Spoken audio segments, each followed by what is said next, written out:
दौलत, अब मेरी बात सुनो तवज्जो के साथ, इल्म की दौलत अगर उसको मिल जाती तो कभी भी बाहर में बेहया बन करके किसी गैर औरत से बात करता हुआ नजर नहीं आता। अगर इल्म की दौलत मिल जाती वो कभी खड़ा होकर के पेशाब नहीं करता। अगर इल्म की दौलत मिल जाती वो कभी अपनी माँ को गाली नहीं देता। अगर इल्म की दौलत मिल जाती वो कभी अपनी बीवी के ऊपर हाथ उठा के तमाचा नहीं मारता।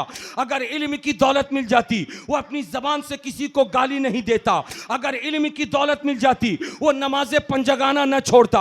अगर इल्म की दौलत उसको मिल जाती तो बूढ़े और अपने बाप माँ की वो नाकदरी नहीं करता। अगर इल्म की दौलत मिल जाती तो दूसरों के साथ बेईमानी नहीं करता। अगर इल्म की दौलत मिल जाती वो कभी झूठ नहीं बोलता। अगर इल्म की दौलत मिल जाती तो शादी के मौके पर फजूल खर्ची करते हुए मेहंदी के नाम पर लोगों को नंगा नचा, लड़कियों को लड़कों को नंगा नहीं नचाता। अगर इल्म की दौलत मिल जाती तो कर्ज लेकर के कभी भी अपनी बेटी के, अपने बेटे के शादी में खर्चा नहीं करता। अगर इल्म की दौलत मिल जाती तो बेटे का बाप होकर के किसी भी बहू को लाने से पहले डिमांड का मुतालबा नहीं करता। अगर इल्म की दौलत मिल जाती तो अपने माँ बाप को नहीं सताता। अगर इल्म की दौलत मिल जाती वो कभी भी अपने छोटों पर तमाचा नहीं उठाता। अगर इल्म की दौलत मिल जाती वो कभी भी अपने मस्जिद के इमाम को बुरा भला नहीं कहता। अगर इल्म की दौलत मिल जाती वो रसूलुल्लाह की गुस्ताखी नहीं करता। अगर इल्म की दौलत मिल जाती वो अल्लाह की नाफरमानी नहीं करता। अगर इल्म की दौलत मिल जाती तो रस्म और रिवाज में चूर हो करके जो नफली काम है वही काम करता और फर्ज काम को छोड़ देता। हालात ऐसे बन गए, इल्म की दौलत ना होने की वजह से रस्म और रिवाज को पालता है, फर्ज काम को छोड़ता है। इल्म की दौलत अगर उसको मिल जाती कभी भी वो अपनी बहन का हिस्सा मार के नहीं खाता। इल्म की दौलत मिल जाती कभी भी अपने भाई का हिस्सा मार के नहीं खाता। आज अगर ये सारी चीजें हैं तो सिर्फ इसलिए हैं कि इल्म की दौलत नहीं है। इसलिए आज अहिरन की धरती पर रसूल का शहजादा आया हुआ है, आज हसनी सैयद आया हुआ है, आज हुसैनी सैयद आया हुआ है, जिनका तर्जमान बन करके सखावत हुसैन बरकाती आपके सामने ये बता रहा है कि जब मेरे ख्वाजा मसूद मिल्लत आएंगे तो खून रसूल का जलवा देखना। मगर ख्वाजा मसूद मिल्लत के मेंबर पर आने से पहले उनसे फैजान लेकर के इल्म रसूल का प्रचार करने के लिए कोलकाता से बरकाती आया है, उसको ले लो।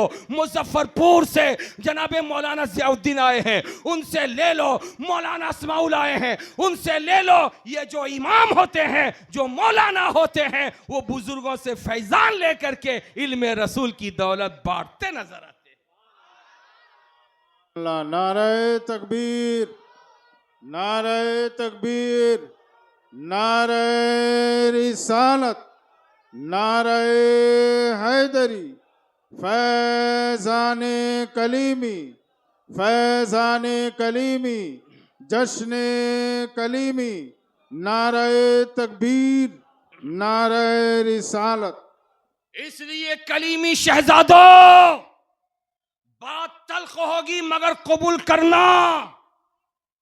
किसी भी महफिल में अपनी बहन बेटी को, बीवी को नंगा लिबास पहना करके उसके हाथ पे हाथ डाल के घूमना, यह हमारी शरीयत इजाजत नहीं देती। हमारे जलसों को पाकीज़ा रहने दो ताकि सरकार मसरूर मिल्लत की रूह खुश हो जाए, सरकार दूल्हा मियां की रूह खुश हो जाए। हमारी पाकीज़ा महफिल को अगर औरतों को लाए हो तो औरतों को मर्दों से अलग कर दो। उनको लेकर के रास्ते में अब मोबाइल लेकर के हरगिज हरगिज सेल्फी मत लेना। मैंने रास्ते में कितने छोकरा को देखा जो लड़कियों का हाथ पकड़ के सेल्फी लेते नजर आ रहे हैं। आप गलत काम करते हो, जवाब हमें देना पड़ता है। जवाब मौलाना को देना पड़ता है। सुन्नियों अपनी तकरीरों में अपने भाई बंधुओं को नहीं समझाते हो कि ये पाकीज़ा महफिल है, ऐसी महफिल में बहू बेटियों को मत लाना। इसलिए जब हमारा इस्लाम इजाजत नहीं देता कि ऐसी पाकीज़ा महफिल में अपने घर की औरतों को बेपर्दा लाकर सेल्फी लो, तो फिर अगर कलियाचक में डांस की महफिल हो तो वहां बीवी और बच्चों को लेकर जाने की इजाजत कैसे होगी? अगर मुर्शिदाबाद में अगर पिक्चर लगी हो तो वहां जाकर के बरहाना अंदाज में घूमने की इजाजत कैसे होगी? इसलिए तुम्हारे पास नोट दौलत है, तुम छुपा के रखते हो, मोबाइल दौलत है, उसको भी जेब में रखते हो।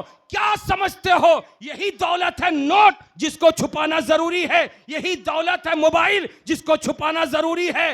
नहीं नहीं, सबसे बड़ी दौलत एक मुसलमान के घर में उसके घर की औरत है, मां है। बड़ी दौलत बेटी है, बड़ी दौलत बहन है, बड़ी दौलत। इसलिए घर की दौलत की हिफाजत करो, उसको छुपा के रखो। जितना छुपाओगे उसकी अजमतें उतनी बढ़ती नजर आएंगी। प्यार से बोलो, झूम के बोलो।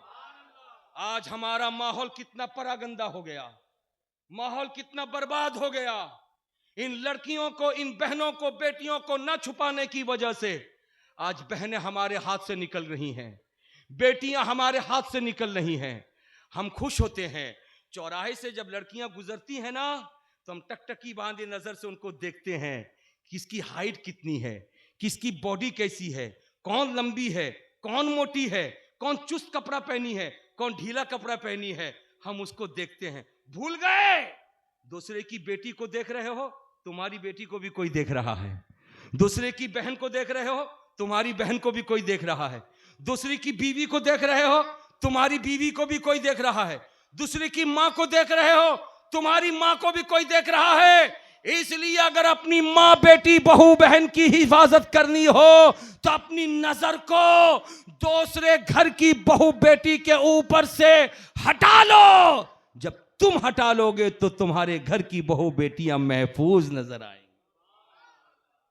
प्यार से बोल दो सुभान अल्लाह, झूम के बोल दो माशा अल्लाह। हजरात, आज हम हर जगह कामयाब हैं लेकिन एक जगह पे नाकाम हैं। और एक जगह क्या है आपको मालूम है? एक मर्द अगर वो वकील है तो वो अदालत में वकालत करता है, जज के सामने बढ़ चढ़ के बोलता है। लेकिन वही वकील जब घर आ जाता है तो चुप हो जाता है, बीवी बोलती है ये सुनता है। अरे बोलो, अगर वो जज है तो जज की कुर्सी पर बैठ के अदालत में फैसला सुनाता है, लेकिन जब वो घर आ जाता है तो चुप हो जाता, बीवी उसको फैसला सुनाती है। अरे बोलो ना जी, ऐसा है कि नहीं है? अगर बस का कॉन्डक्टर है तो बस में जितने लोग उठते हैं तो कॉन्डक्टर कहता है, ओ भाई ओखाने बोसो, ओ भाई ओखाने बोसो, ए भाई अपने खाने क्यों दाना चैन, मच खाने जान, मच खाने जान, मच खाने जान। मगर वही कॉन्ट्रैक्टर जब घर आ जाता है तो ये बोलती है, खाने बोझ पे ना, खाने बोझ पे ना, खाने बोझो। अरे बोलो ना भाई। अब वो कॉन्ट्रैक्टर चुप है। अजहर अली नाम है आपका? हमारे अजहर भाई बहुत मुस्कुरा रहे हैं। वो खाने बोझो, हमारा भाई कॉन्ट्रैक्टर वहां बैठता है। अरे बोलो भाई, ऐसा है कि नहीं है? अरे बोलिए ना भाई, ऐसा है ना? और आप सोच रहे होंगे खाली हम लोगों के बारे में बोलना है, मौलाना लोगों के बारे में नहीं बोलना। हाँ, मौलाना का ही मामला है। मस्जिद में जिसको तिसको बोल देंगे इमाम साहब, जनाब ऐसे बैठिए, वैसे बैठिए। अरे पीछे क्या देख रहे हैं, सामने देखिए। वही इमाम साहब जब घर जाते हैं तो बीवी कहती है, काहे इतने देर से आए हैं, यहाँ बैठिए। इमाम साहब चुप। बोलो ना भाई, ऐसा है कि नहीं है? अरे बीवी वो चीज है जो सबकी बोलती बंद कर देती है। अरे बोलो ना जी। और ये राजमिस्त्रियों का इलाका है, राजमिस्त्रियों का इलाका है। राजमिस्त्री को राजमिस्त्री की आमी देखे जी, अगर एक कढ़ाई मसाला लाने में उसका लेबर देर कर देगा तो करनी चला के मारेगा। अरे बोलो ना भाई, एक कढ़ाई के लिए करनी चला के मारेगा। लेकिन वही राजमिस्त्री जब घर आ जाएगा और उसको बीवी बोली होगी, नमक लाना, दाल लाना, लहसुन लाना, प्याज लाना। वो नमक लाया, दाल लाया, लहसुन प्याज भूल गया तो बीवी सामान उठा के उसी के मुंह पे मारती है। अरे बोलिए, बोलती बंद, बोलती बंद। बीवी को बर्दाश्त करना ये कुव्वत की बात है, ये ताकत की बात है। हजरात, जो बीवियां अपने घर में अपने शौहरों के साथ ऐसा सलूक करती हैं, वो शौहरों के साथ गलत सलूक नहीं करती, अपनी बेटियों को सिखाती हैं, तेरे बाप के साथ मैं जैसा कर रही हूं तू भी शादी करके जाना तो अपने शौहर के साथ वैसा ही करना। उस औरत को मालूम है कि आज जो कुछ मेरी बेटी देख रही है, कल जिस घर में ससुराल में जाएगी वहां भी वैसे ही करेगी। अरे बोलो, ऐसा है कि नहीं है? वो माँ खुद नहीं कर रही है, बेटी को सिखा रही है। हजरात, ये मर्द है, हर जगह वो बोलता है, बीवी के सामने सिलेंडर, बहन के सामने सिलेंडर, माँ के सामने सिलेंडर, और बीवी के सामने सिलेंडर, बेटी के सामने सिलेंडर। इसी सिलेंडर रहने का नतीजा है कि लड़कियां आपे से बाहर हो गई, और जब बाहर हुई तो अफसोस का मकाम।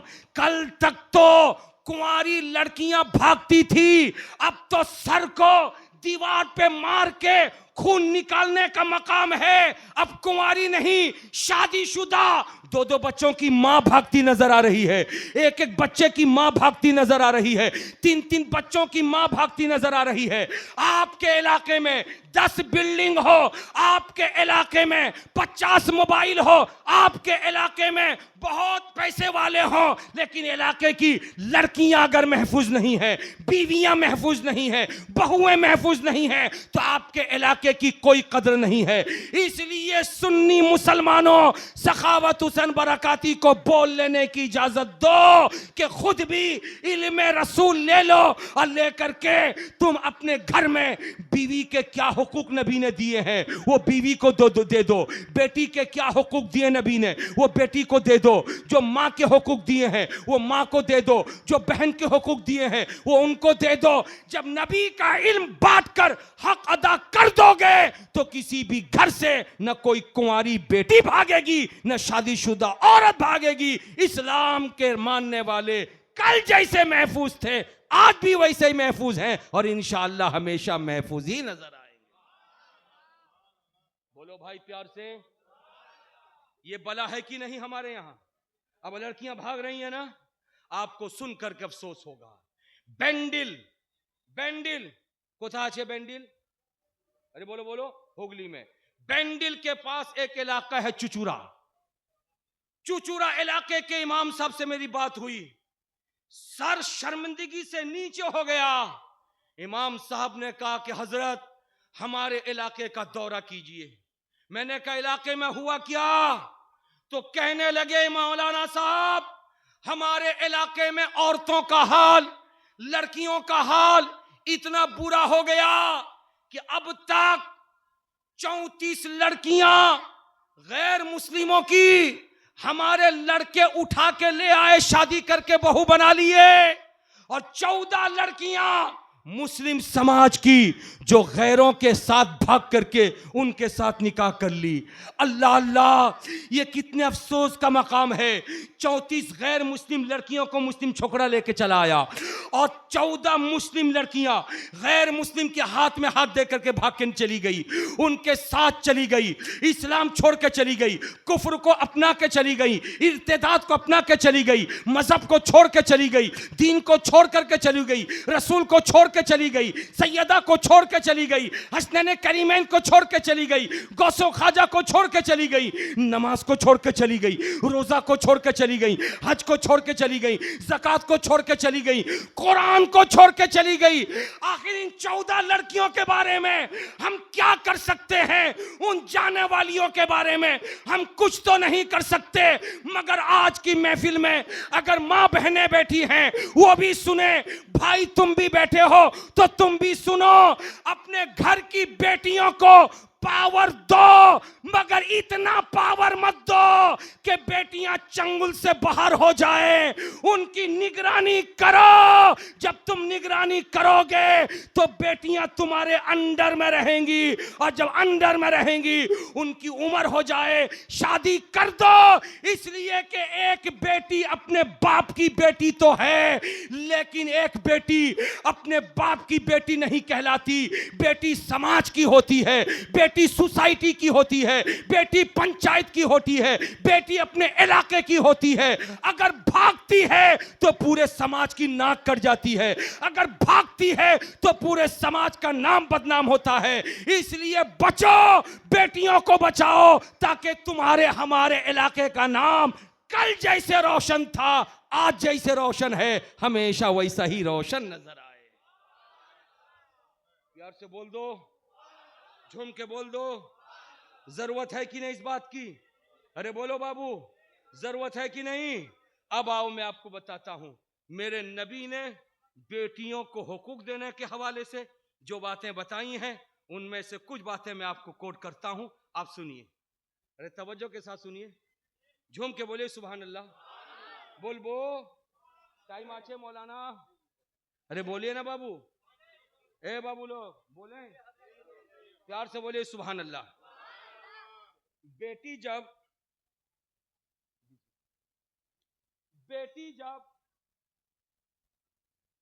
जब पानी की बोतल मांगे, बाबा फौरन पानी का बोतल दे।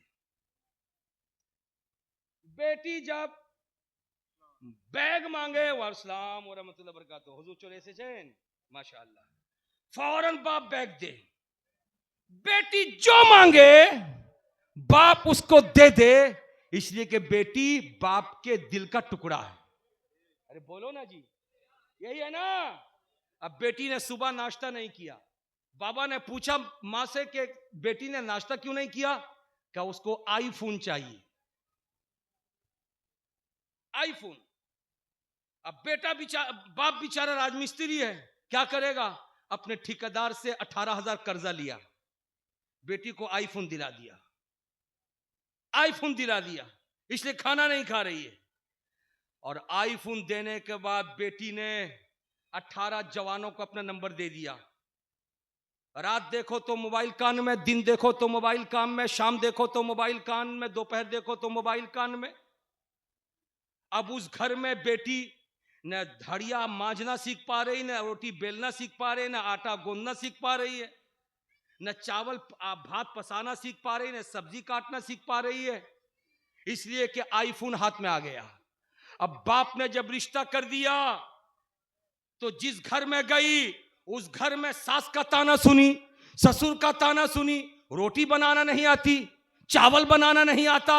मैं पूछना चाहता हूं कि आखिर ये दिन कैसे आ गया? ये हद से ज्यादा प्यार का नतीजा है, ये हद से ज्यादा मोहब्बत का नतीजा है, ये हद से ज्यादा प्यार का नतीजा है। प्यार करो, मगर प्यार की भी एक लिमिट है, प्यार की भी एक हद है। उस दायरे में रह करके करना, ताकि तुम्हारी बेटियां तुम्हारे चंगुल से न निकल पाए। आओ जरा सा मैं दिखाता हुआ गुजरो। मेरे रसूल की हर आदत बंदों की, अपने चाहने वालों की इस्लाह के लिए है। रसूल का हर तरीका अपने मानने वालों की जिंदगी में इस्लाह पैदा करने के लिए है। नबी ने जो कुछ किया है कयामत तक आने वाले नस्ल इंसानी को सबक सिखाने के लिए है। आओ आओ मैं बताता हूँ, गुजरो। अल्लाह अल्लाह, फातिमातुज़ ज़हरा सैयदा तैयबा ताहिरा, प्यारे नबी सल्लल्लाहु अलैहि वसल्लम की लख्ते जिगर नूरे नजर है, जिनकी शादी सरकार मौलाए कायनात अली मुर्तजा शेर खुदा से हो गई। अल्लाह अल्लाह, हजरत सैयदा तैयबा ताहिरा के घर का काम काज क्या था? माँ बहनों सुनो, तुम ऐसे दौर में पैदा हुई हो, कपड़ा कुचलना नहीं पड़ता, वॉशिंग मशीन मौजूद है, मसाला पीसना नहीं पड़ता इसलिए कि मिक्सचर मशीन मौजूद है, तुम्हें झाड़ू देना नहीं पड़ता इसलिए कि लंबे लंबे झाड़ू हैं, अब कमर झुका के नहीं खड़े खड़े झाड़ू देने की जरूरत पड़ रही है। हालात ऐसे बने हुए हैं, तुम्हें हाथ से पंखा झलना नहीं पड़ता, सर के ऊपर पंखा है, और अगर पंखा से आगे बढ़ गए तो एयर कूलर है, एयर कूलर से आगे बढ़ गए तो एसी है। तुम्हारी जिंदगी कैसी, हमारी जिंदगी कैसी? पहले की औरतें चक्की से आटा पीसती थी, तुम्हें आटा पीसना नहीं पड़ता इसलिए कि टाटा कंपनी ने पैकेट वाला आटा देना देना शुरू कर दिया है। आज के दौर की औरतों कितना आराम पसंद हो, कितना आराम कर रही हो। अच्छा, किसी ने कहा था कल तक हमारे घर की औरतों की जब डिलीवरी होती थी तो कोई जानता नहीं था बगल वाला कि डिलीवरी होने वाली है। बच्चा पैदा होने के बाद जब मिठाइयां तकसीम होती थी तो लोग जानते थे फला के घर में बच्चा पैदा हुआ। लेकिन आज के हालात ये हैं, जिस दिन से हमल करार पाया उसी दिन से doctor doctor doctor doctor doctor doctor doctor doctor doctor 9 महीने 15 दिन तक डॉक्टर। आखिर में पेट को चीरा जाता जब बच्चा निकलता है। अरे बोलो, ऐसा है कि नहीं है? अरे है ना ऐसा? शादी में खर्चा कम, डिलीवरी में खर्चा ज्यादा। जिस दिन शादी हुई मौलाना अस्माउल ने मसला बता दिया दूल्हा को, 50,151 रुपया तेरा दैन महर है, तू तैयार कर ले। कहने लगा हुजूर अब 50,000 मत कहिए, पूरा 1 लाख कहिए। का वो कैसे? का 50,000 तो पहले दिन दे दूंगा, लेकिन 1 साल के अंदर अंदर और 50 खर्चा होगा डिलीवरी में। बेचारा घबरा गया, घबरा गया। हजरात, आपने कभी गौर किया ये नौबत क्यों आई? आराम की वजह से, आराम की वजह से। लेकिन कल की औरतें कितनी मेहनत करती थी। आपकी अम्मा हमारी अम्मा, आपकी फूफी हमारी फूफी, आपकी खाला हमारी खाला।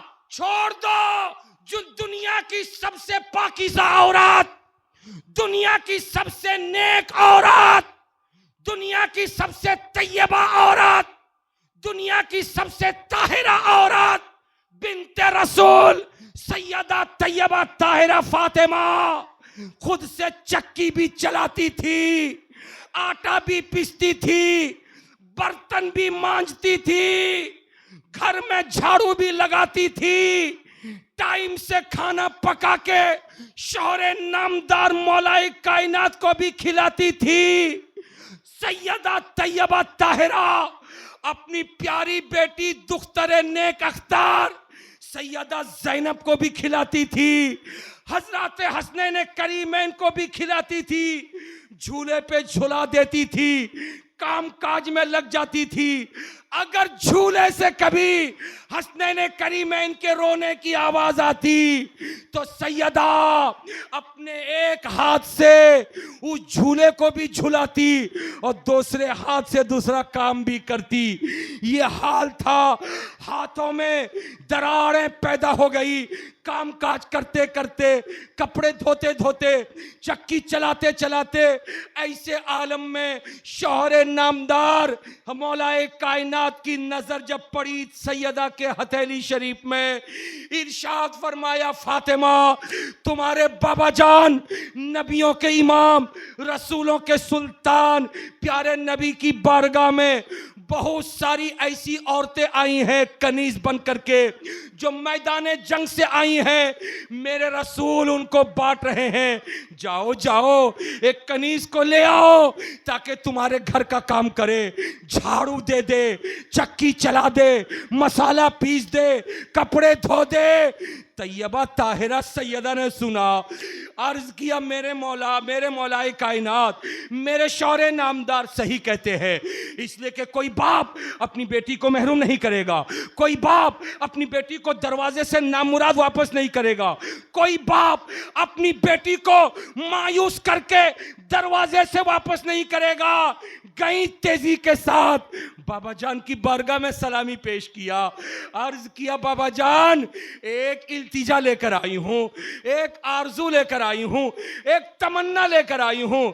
रसूल कौनैन ने पूछा, मेरी प्यारी बेटी फातिमा, आज तक तुम्हारी किसी भी तमन्ना को मैंने ठुकराया नहीं, बोलो बोलो क्या तमन्ना है, क्या इल्तिजा है, क्या आरजू है।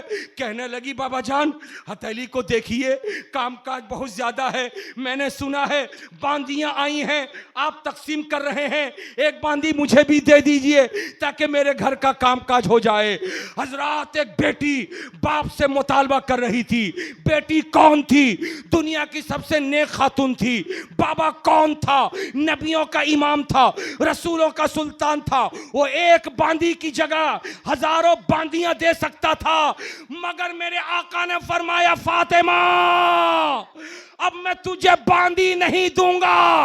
अगर अपने काम में तुम आसानी चाहती हो तो बांदी लेकर मत जाना, मैं एक तस्बीह तुम्हें देता हूं, उस तस्बीह को पढ़ देना। सुभान अल्लाह 33 बार, अल्हम्दुलिल्लाह 33 बार, अल्लाह अकबर 34 बार पढ़ना। इस तस्बीह की बरकतों से तुम्हारे काम में आसानियां पैदा हो जाएंगी, तुमको मदद मिल जाएगी। प्यार से बोलो, झूम के बोलो। आखिर बाबा थे ना वो? अरे बोलो ना भाई, बांधी दिया या तस्बीह दिया? अरे बोलो ना भाई, बांधी दिया या तस्बीह दिया? एक आपकी बेटी मेरी बेटी भी है। अच्छा ठहरो, तस्बीह पढ़ना फर्ज है कि वाजिब है कि नफल है? अरे बोलो। यही इल्म की कमी। नमाज फर्ज है, सलाम फिरने के बाद तस्बीह पढ़ना यह मुस्तहब और नफल काम है। अगर कोई नहीं पढ़ा, सलाम फेर के फौरन उठ के चला आया, तो उसकी नमाज में कोई खलल नहीं वाक़ होगा, नमाज उसकी हो जाएगी। तो हजरात, रसूल ने फर्ज काम के बारे में नहीं बताया, मुस्तहब काम के बारे में बताया, नफली काम के बारे में बताया। नफली काम करो, मुस्तहब काम करो, तुमको फायदा मिलेगा। नतीजा निकला, जब मुस्तहब काम में इतना फायदा है तो फर्ज काम में कितना फायदा होगा, वाजिब काम में कितना फायदा होगा।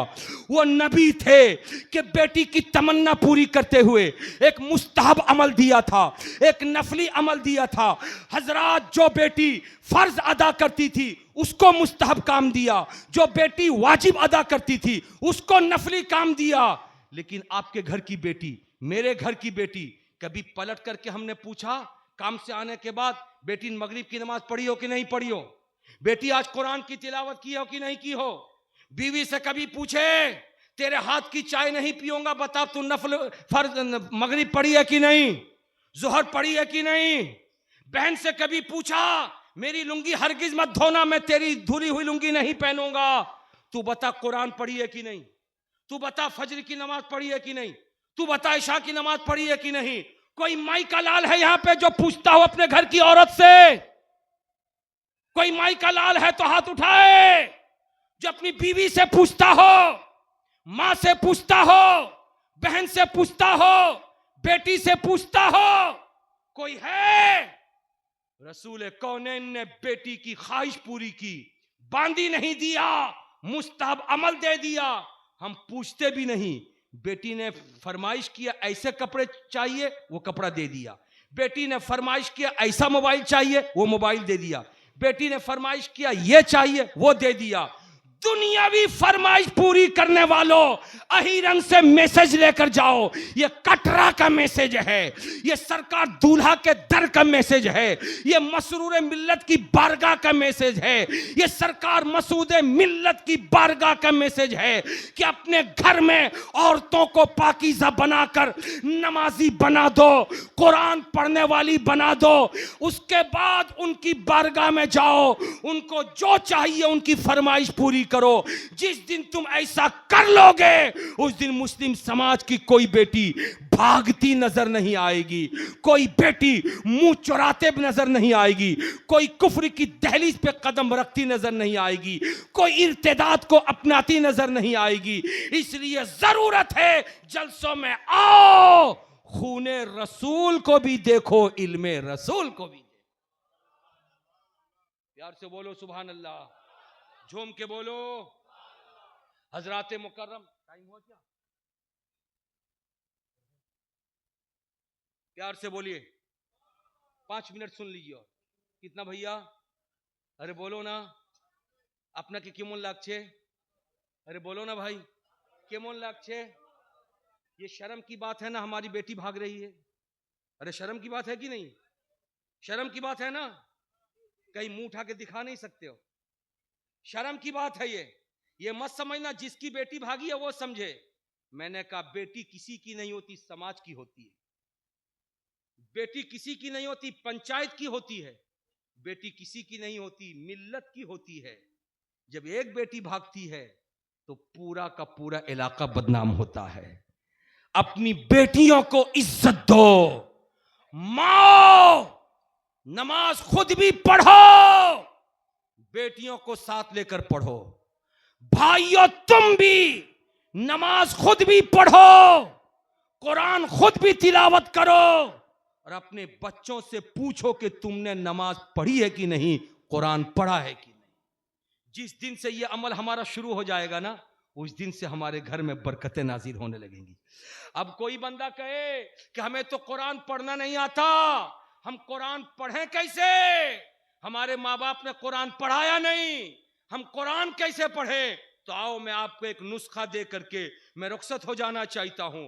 कुरान वो अजीमुशान किताब है जिसको देखना भी सवाब है, छूना भी सवाब है, पढ़ना भी सवाब है। अरे झूम के बोलो ना भाई, प्यार से बोलो सुभान अल्लाह। कुरान को देखो तो सवाब, छुओ तो सवाब, पढ़ो तो सवाब।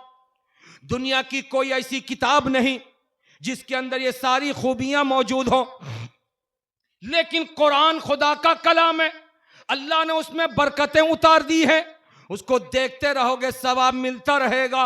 अगर कुरान पढ़ना जानते हो, एक रुकू दो रुकू रोजाना सुबह में कुरान पढ़ो, और अगर पढ़ना नहीं जानते हो तो कल से मामूल बना लेना, कम से कम कुरान को उतार कर रेहल पे रख के बावजू हो करके 10 minute, 5 minute, 3 minute, 2 minute Quran के औराक को उलट उलट करके देखना, और देख देख कर अर्ज करना, परवरदिगार मैं कुरान पढ़ना नहीं जानता, मगर ये तो तेरा कुरान हक है, या अल्लाह मेरे देखने को कबूल फरमा, और इसकी बरकतों से मेरे घर में तू बरकतें उतार दे।